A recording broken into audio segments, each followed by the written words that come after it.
ये बहुजनों अपनी आहों में असर पैदा करो, ये बहुजनों अपनी आहों में असर पैदा करो। जुल्म से लड़ने को तुम शेरे जिगर पैदा करो।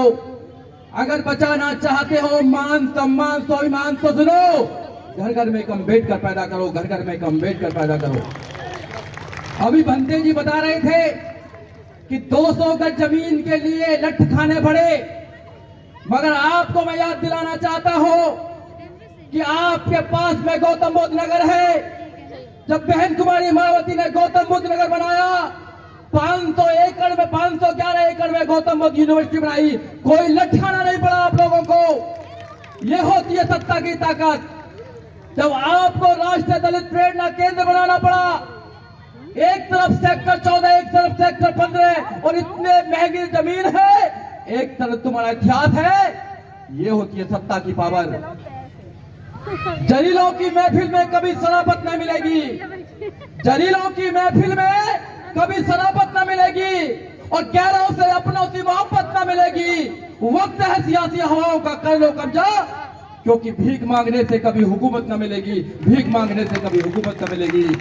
ये लड़ाई मान सम्मान की लड़ाई है। इस मान सम्मान की लड़ाई के लिए कितने लोगों ने बलिदान दिए हैं।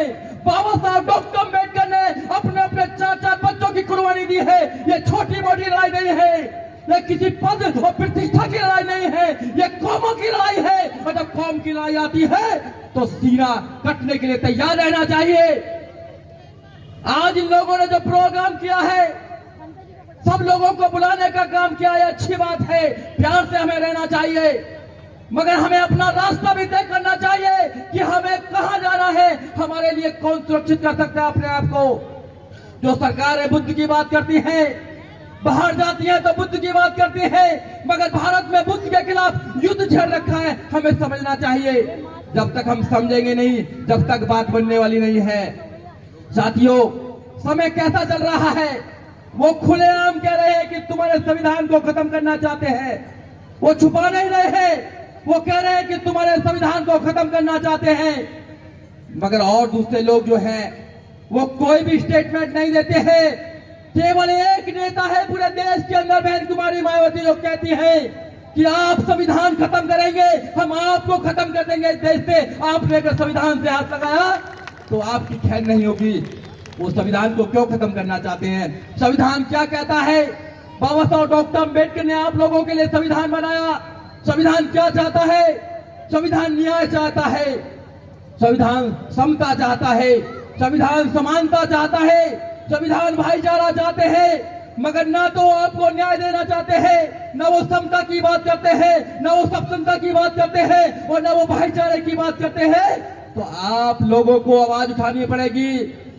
आप लोगों को उनकी आंखों में आंखें डालकर सवाल करना पड़ेगा कि आप बात तो बाबा साहब डॉक्टर अम्बेडकर की करते हैं, मगर बाबा साहब डॉक्टर अम्बेडकर के विचारों पर नहीं चलते हैं। अगर कोई व्यक्ति बाबा साहब डॉक्टर अम्बेडकर की 22 प्रतिज्ञाओं को पढ़ देते हैं तो ऐसी क्या मजबूरी हो जाती है कि उनको इस्तीफा देना पड़ता है? आपको पूछना पड़ेगा, आपको पूछना पड़ेगा उन लोगों से। हम लोग भी पूछने का काम करते हैं। आपको पूछना पड़ेगा कि आप लोगों ने देश की जनता से झूठ क्यों बोला, हमारे मासूम लोगों से झूठ क्यों बोला, ये पूछना पड़ेगा।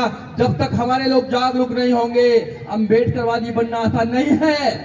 मैं हमेशा कहता हूँ, IAS, PCS, doctor, engineer, professor, जज, वकील बनना आसान होगा, मगर अम्बेडकरवादी बनना आसान नहीं है। अम्बेडकरवादी आदमी को लोहे के चने चबाने पड़ते हैं, हर वक्त परीक्षा देनी पड़ती है, क्योंकि ये रास्ता ही ऐसा है, ये रास्ता ही ऐसा है। अगर रास्ता बाबा साहब डॉक्टर अम्बेडकर दे के गए हैं, हमारी औकात नहीं थी कि हम अच्छे कोट पैंट टाई पहन सकें। धन्य बाबा साहब डॉक्टर अम्बेडकर, जिन्होंने अपने बच्चों की कुर्बानी देकर हम जैसे लोगों को तैयार करने का काम किया। आज हम लोग खड़े होकर यहाँ बोल रहे हैं तो बाबा साहब डॉक्टर अम्बेडकर की वजह से बोल रहे हैं। इसलिए अपने घर में बाबा साहब डॉक्टर अम्बेडकर के बच्चे, जो बाबा साहब डॉक्टर अम्बेडकर के विचार है, अपने बच्चों को बताने की बात कीजिए। मैं एक छोटी सी आपको कहानी बताना चाहता हूँ साथियों। बाबा साहब डॉक्टर अम्बेडकर क्यों महान है? बाबा साहब डॉक्टर अम्बेडकर पूरी दुनिया में क्यों माने जाते हैं? बाबा साहब डॉक्टर अम्बेडकर को हर आदमी क्यों अपने साथ लगाना चाहता है? बाबा साहब डॉक्टर अम्बेडकर इतने महान दुनिया में कैसे बने? बाबा साहब डॉक्टर अम्बेडकर ने, जब से पैदा हुए बाबा साहब डॉक्टर अम्बेडकर 6 दिसंबर 1956 तक बाबा साहब डॉक्टर अम्बेडकर एक मिनट भी शांत नहीं रहे, हमारे लिए सोचते रहे, हमारे लिए अपने बच्चों की कुर्बानी दी, अपने पत्नी की कुर्बानी दी, यहाँ तक कि अपने ऐशोआराम की कुर्बानी दी। हमको आजाद कर गए, हमको विधान देकर गए, हमको संविधान देकर गए। और वो संविधान आज क्या कहता है कि गरीब का बच्चा भी इस देश में आईएएस बन सकता है, गरीब का बच्चा भी इस देश में पीसीएस बन सकता है, गरीब का बच्चा भी उत्तर प्रदेश का 4-4 बार मुख्यमंत्री बन सकता है। नहीं, पहले कैसे विधान था? पहले विधान था एक पढ़ सकता है, एक लड़ सकता है, एक व्यापार कर सकता है और सब सबकी सेवा करेंगे। जब बाबा साहब डॉक्टर अम्बेडकर को मौका मिला तो बाबा साहब डॉक्टर अम्बेडकर की कलम ने लिखा कि सब पढ़ सकते हैं, सब लड़ सकते हैं, सब व्यापार कर सकते हैं और सब सबकी सेवा कर सकते हैं। ऐसे थे बाबा साहब डॉक्टर अम्बेडकर, न्याय प्रिय थे बाबा साहब डॉक्टर अम्बेडकर। हम लोग न्याय प्रिय हैं, हम देश से मोहब्बत करते हैं, देश की निर्माण हम करते हैं। सड़क से लेकर सन तक का निर्माण कौन करता है? हमारे लोग करते हैं। सुबह सुबह सफाई कौन करता है देश की? हम लोग करते हैं। देश के निर्माण में जितना हाथ हमारा है, जितना बलिदान हमारा है, किसी का नहीं है। पहले भी देश लूटता था, पहले भी लुटेरे आते थे, देश को लूट कर ले जाते थे। आज भी सरकारों के माध्यम से देश को लूटा जा रहा है। कोई 9,000 करोड़ लेकर लूट कर चला जाता है लंदन के लिए, विजय माल्या जैसे लोग, मोदी जैसे, अरविंद मोदी जैसे लोग पूरे देश को लूट कर लेकर जा रहे हैं। क्यों नहीं रोक रहे लोग? क्यों नहीं रुक रहे?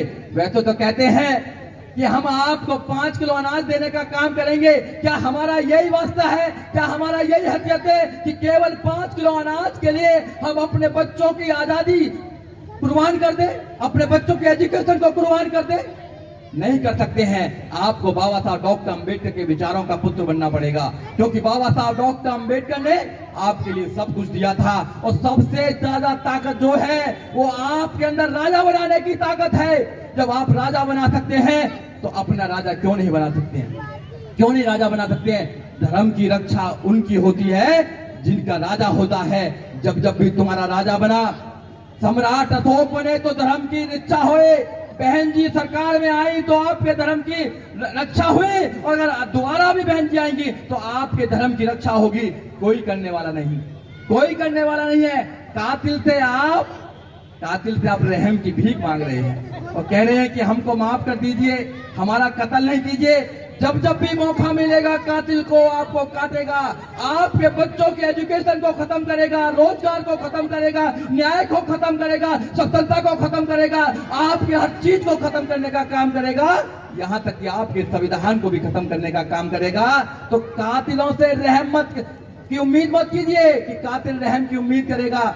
अगर आपको अपने बच्चों के भविष्य को बचाना है, एजुकेशन को बचाना है, सम्मान को बचाना है, तो अपने पैरों पर खुद खड़ा होना पड़ेगा, नहीं तो बात बनने वाली नहीं है।